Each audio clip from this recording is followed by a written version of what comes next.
Let's go, and that leads us, this takes us right to the next segment, Governor. America's longest war, Afghanistan and Pakistan. Bob, Governor, you get to go first. You can't, okay, but you can't have the president just lay out a whole series of items without giving me a chance to With respect, sir, you had laid out quite a program there. Well, that's probably true. We'll catch you up. The United States is scheduled to turn over responsibility for security in Afghanistan to the Afghan government in 2014. At that point, we will withdraw our combat troops, leave a smaller force of Americans, if I understand our policy, in Afghanistan for training purposes.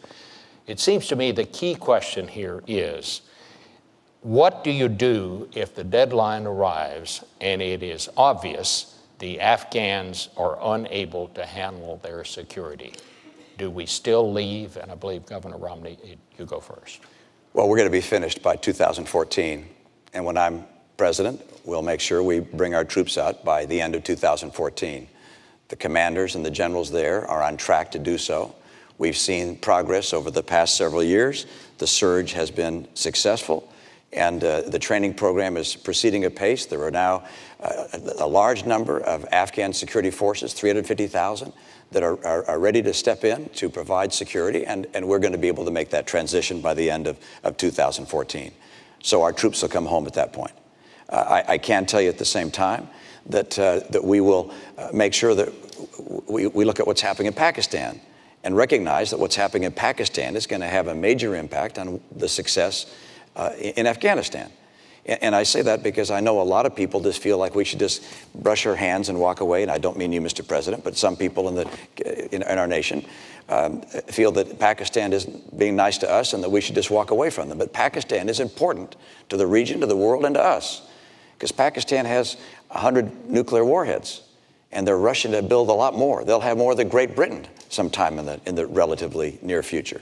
They also have the Haqqani network and the Taliban existent within their country. And so a Pakistan that falls apart, becomes a failed state, would be of extraordinary danger to Afghanistan and to us.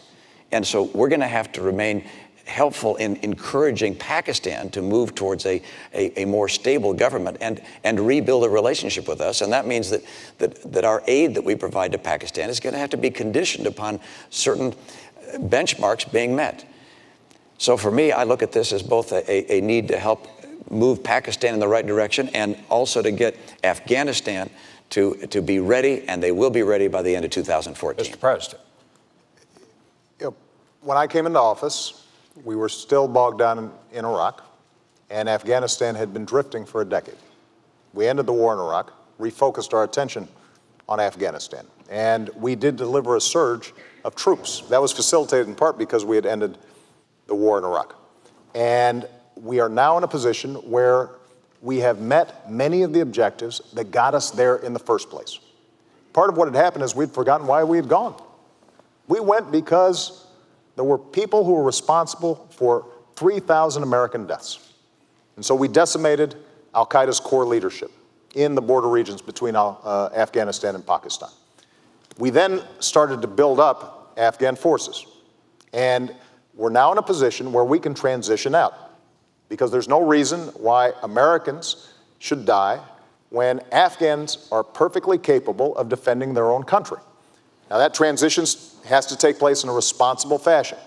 We've been there a long time, and we've got to make sure that we and our coalition partners are pulling out responsibly and giving Afghans the capabilities that they need.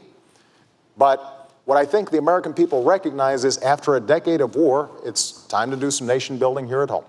And what we can now do is free up some resources to, for example, put Americans back to work, especially our veterans, rebuilding our roads, our bridges, our schools, making sure that our veterans are getting the care that they need when it comes to post-traumatic stress disorder and traumatic brain injury, making sure that the certifications that they need for good jobs of the future are in place. I was having lunch with a veteran in Minnesota who had been a medic dealing with the most extreme circumstances.